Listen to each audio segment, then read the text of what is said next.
Hi, welcome back to S academy. ఈరోజు మన topic how to pass strength of materials. ఇది కంప్లీట్గా mechanical subject. So civil కూడా ఉంటుంది, కానీ మనం ఈరోజు మెకానికల్ సంబంధించి C23 సిరీస్ గురించి అయితే మనం డిస్కస్ చేస్తున్నాం ఈ వీడియోలో. ఓకే, సో ఫస్ట్ మన ఎగ్జామ్ తీసుకుంటే కనుక స్ట్రెంత్ ఆఫ్ మెటీరియల్స్ ఎగ్జామ్ మనకు ఈ మంత్ 29th అయితే ఉంది. టైం తక్కువ ఉంది, కొంచెం జాగ్రత్తగా ప్రిపేర్ కాండి.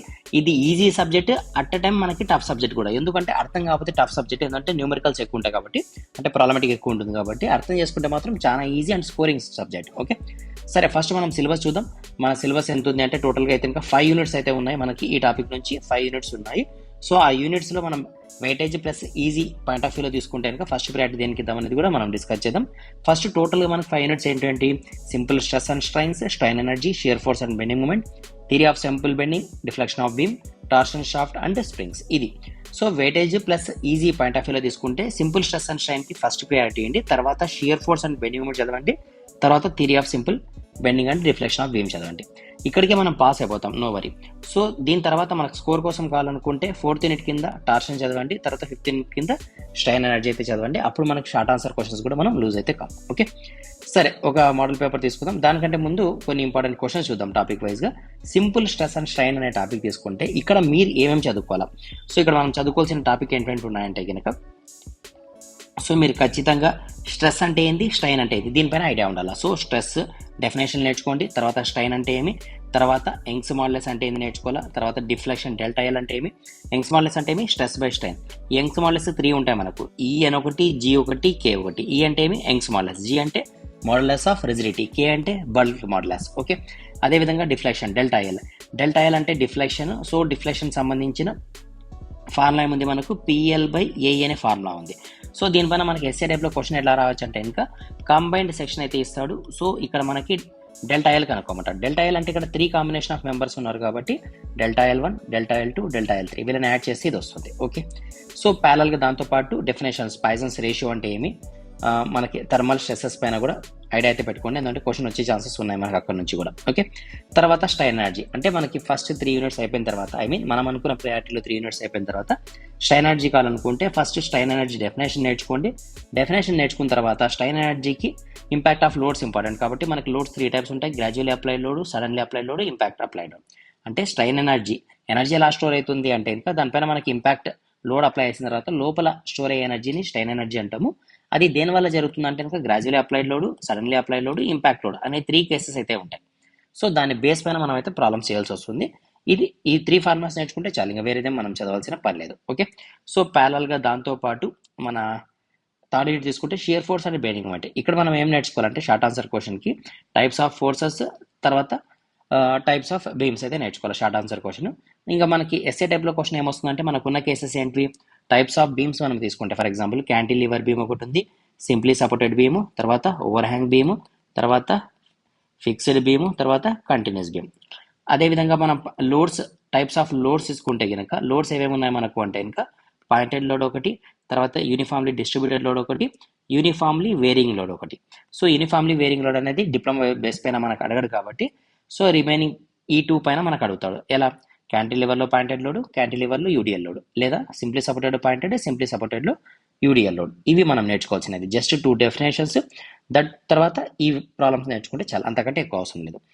తర్వాత నెక్స్ట్ ఉంటే ఏముంది, theory of simple bending and deflection of beams.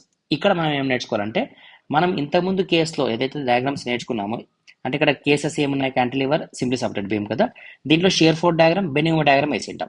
ఆ బెండింగ్ మూమెంట్ డయాగ్రామ్ బేస్ చేసుకొని మనం ఇక్కడ స్లోప్ అండ్ డిఫ్లెక్షన్ అయితే చదువుతాం. అంటే సేమ్ కంటిన్యూటీ, మనకి థర్డ్ యూనిట్ యొక్క కంటిన్యూటీనే ఈ డిఫ్లెక్షన్ ఆఫ్ బీమ్స్. సో ఇక్కడ మనం స్లోప్ కనుక్కుంటాము, డిఫ్లెక్షన్ కనుక్కుంటాం. స్లోప్ అంటే తీటా, డిఫ్లెక్షన్ అంటే ఇంకా డెల్టా కింద తీసుకుని అవి 2 కనుక్కుంటాం. ఓకేనా, సో తర్వాత మనం ఇక్కడ నేర్చుకోవాల్సిన డెఫినేషన్స్ కొన్ని ఉంటాయి. ఈ డెఫినేషన్ అయితే important.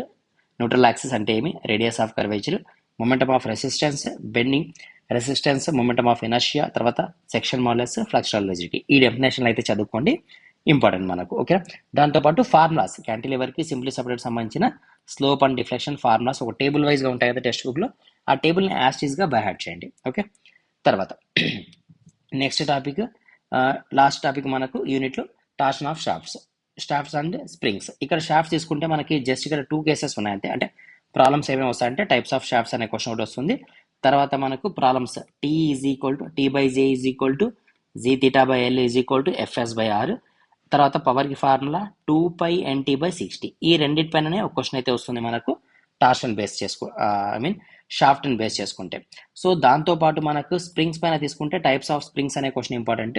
So types of springs ఏముంటాయి మనకు, హెలికల్ స్ప్రింగ్ ఒకటి, తర్వాత లీవ్ స్ప్రింగ్స్ ఒకటి. సో దీని మధ్యలో ఉన్న కంపారిజన్ కావచ్చు, దీని యొక్క నామన్ కల్చర్ కావచ్చు, దీని యొక్క అప్లికేషన్స్ కావచ్చు. ఓకే, దీంతో పాటు మనకి ఇక్కడ దీనిపైన పడే లోడ్ బేరింగ్ కెపాసిటీ పైన కూడా మనకి ప్రాబ్లమ్స్ కూడా అడిగే ఛాన్స్ ఉంది. కాబట్టి మనం దీన్ని 4th ప్రియారిటీ అయితే పెట్టుకున్నాం కదా, ఇది 4th ప్రియారిటీ కింద పెట్టుకున్నాం. అంటే మనం అనుకున్న ప్రకారంగా 3 యూనిట్స్ చదివితే పాస్ అయిపోతాం. స్కోర్ కోసం కావాలనుకుంటే ఈ టాపిక్ అయితే చదవండి. ఓకే, సరే, ఇవి మనం అనుకున్న ఇంపార్టెంట్ క్వశ్చన్స్. ఒక మోడల్ పేపర్ తీసుకొని మనం డిస్కస్ చేద్దాం. సో మనం అనుకున్నట్లు చదివితే పాస్ అవుతామా లేదా అనేది కూడా మనం ఇక్కడ చూద్దాం ఈ వీడియోలో. ఓకే, సరే, క్వశ్చన్ చూద్దాం. షార్ట్ ఆన్సర్ క్వశ్చన్స్ మనకు 3 క్వశ్చన్స్ అయితే వస్తాయి కదా. 10 ఇక్కడ మనకు 3 × 10 30 మార్క్స్ అయితే వస్తాయి. సో షార్ట్ ఆన్సర్ క్వశ్చన్స్ చూద్దాం. సో మనకి డెఫినేషన్స్ అడుగుతాడు. పాయిసన్స్ రేషియో అంటే ఏమి, మోడ్యులస్ ఆఫ్ ఎలాస్టిసిటీ అంటే ఏమి, మోడ్యులస్ ఆఫ్ రిజిడిటీ అంటే ఏమి, ఇవన్నీ మనకు అడిగే ఛాన్సెస్ ఉన్న క్వశ్చన్స్ థిరీలో. లేదా యంగ్స్ మోడ్యులస్ అంటే ఏమి, modulus of rigidity, bulk modulus, Poisson's ratio, ఇవన్నీ అడిగే ఛాన్సెస్ ఉన్నాయి కాబట్టి జాగ్రత్తగా అయితే చదువుకోండి. ఓకే, సో ప్యారల్గా మనకి సెకండ్ క్వశ్చన్ చూడండి. లోడ్ ఇచ్చినాడు, తర్వాత must be exceed 80 Nm/m strain ఇచ్చినాడు, తర్వాత వాట్ ఈస్ ద మినిమం డయామీటర్ని కనుక్కోమన్నాడు.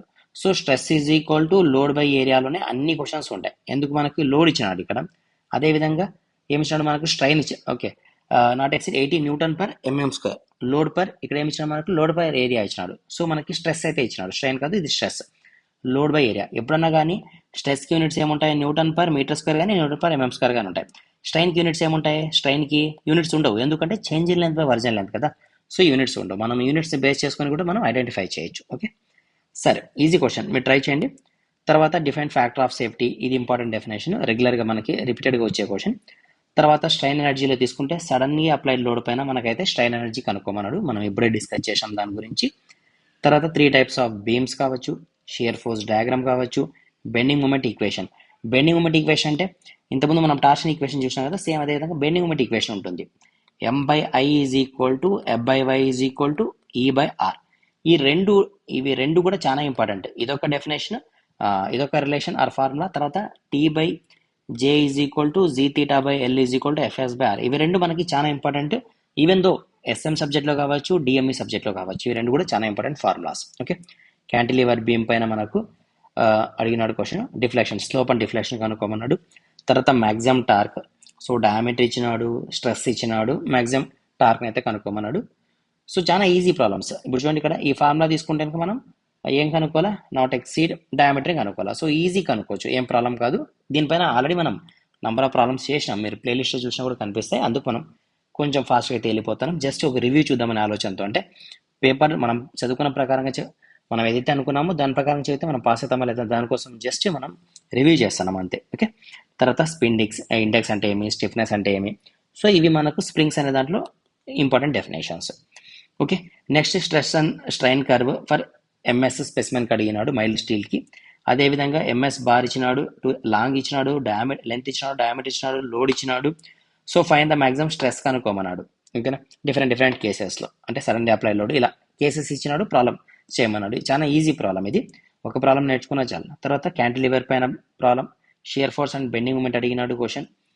సో చూడండి, ఏవైతే డయాగ్రామ్ మనం ఇంతకుముందు డిస్కస్ చేసామో అవే మనం చేయాల్సి వస్తుంది, అంతే, వేరేది ఏం లేదు. ఓకే, ఇది ఏం కేసు, ఇది సింప్లీ సపోర్టెడ్లో పాయింటెడ్ ఇచ్చినాడు, కాంబినేషన్లో UDL క్వశ్చన్ కూడా ఇచ్చినాడు. సో మనం ప్రాక్టీస్ చేసాంలేండి ఇంతకుముందు, ఎవరైతే ఫాలో అవుతున్నారో వాళ్ళకైతే ప్రాబ్లం లేదు. న్యూ మెంబర్స్ అయితే ఒకసారి చూడండి ప్రీవియస్ వీడియోస్, మీకు క్లియర్గా అర్థమవుతాయి. ఓకే, తర్వాత నెక్స్ట్ క్వశ్చన్ ఎక్కడి నుంచి వచ్చింది మనకు అంటే సింప్లీ సపోర్టెడ్ బీమ్ పైన అడిగినాడు question. Simply supported beam, okay, dimensions కనుక్కోమన్నాడు, క్రాస్ సెక్షన్ ఉంది. సో ఇది theory of deflection and slope and deflection problem ఉంది, ఆ టాపిక్ ఉంది కదా, 4th యూనిట్, అక్కడ నుంచి వచ్చిన క్వశ్చన్ ఇది. సేమ్ 16th క్వశ్చన్ కూడా అక్కడ నుంచే. తర్వాత షాఫ్ట్ నుంచి మనకు పవర్ ఇచ్చినాడు, RPM ఇచ్చినాడు. సో ఇంతకుముందు చెప్పుకున్నాం కదా, power is equal to 2π/NT/60. ఇక్కడ నుంచి మనం ప్రాబ్లం అయితే సాల్వ్ చేస్తాము. తర్వాత క్లోజ్లీ కాయిల్ హెలికల్ స్ప్రింగ్ పైన అయితే క్వశ్చన్ ఇచ్చినాడు, మ్యాక్సిమం షియర్ స్ట్రెస్ కనుక్కోమన్నాడు, డిఫ్లెక్షన్, స్టిఫ్నెస్. ఓకే, ఇవి మనకి model paper C23 series base చేసుకొని ఇప్పుడు మనం డిస్కస్ చేసిన C23కి ఆల్రెడీ C20 పైన అయితే కనుక మనం ప్రీవియస్గానే మనం డిస్కస్ చేసాం కాబట్టి మీరు ఒకసారి చూడండి, సేమ్ సిలబస్ ఉంది. C20కి C23కి సేమ్ సిలబస్ కాబట్టి ఆల్రెడీ నేను 20 పైన ప్రీవియస్గా ఒక వీడియో అయితే అప్లోడ్ చేశాను, ప్రీవియస్ క్వశ్చన్ పేపర్. సో ఇప్పుడు మనం 23కి సంబంధించి కూడా డిస్కస్ చేసినాం కాబట్టి మీకు ఈ కామన్ ఎస్ఎం సబ్జెక్ట్ అందరికీ కామన్ ఉంది. ఇది మెకానికల్ కంప్లీట్గా. మరి సివిల్ గురించి నేను చెప్పడం లేదు, సివిల్కి వేరే టాపిక్స్ ఉంటాయి, దాని గురించి మనం ఫర్దర్గా డిస్కస్ చేద్దాము. ఇప్పుడైతే ఇది కంప్లీట్గా డిప్లొమా మెకానికల్ ఇంజనీరింగ్ సంబంధించిన 2 వీడియోస్. ఓకే, సరే. ఈ మనం ఏదైతే డిస్కస్ చేసామో అదే ఫార్మాట్లోనే ప్రిపేర్ కాండి. ఇంకా మీరు ఏం వరి కావాల్సిన పని లేదు, 100% పాస్ అయిపోతారు, నో ఇష్యూ. ఇంకా మీకు ఏమైనా models questions, for example cantilever కానీ సింప్లీ సపోర్టెడ్ కానీ ఏదైనా ప్రాబ్లమ్స్ రాకపోతే మీరు కామెంట్లో షేర్ చేయండి. నేను దానిపైన ఇంకొక వీడియో తీసి మీకు షేర్ చేస్తాను. Okay, thank you.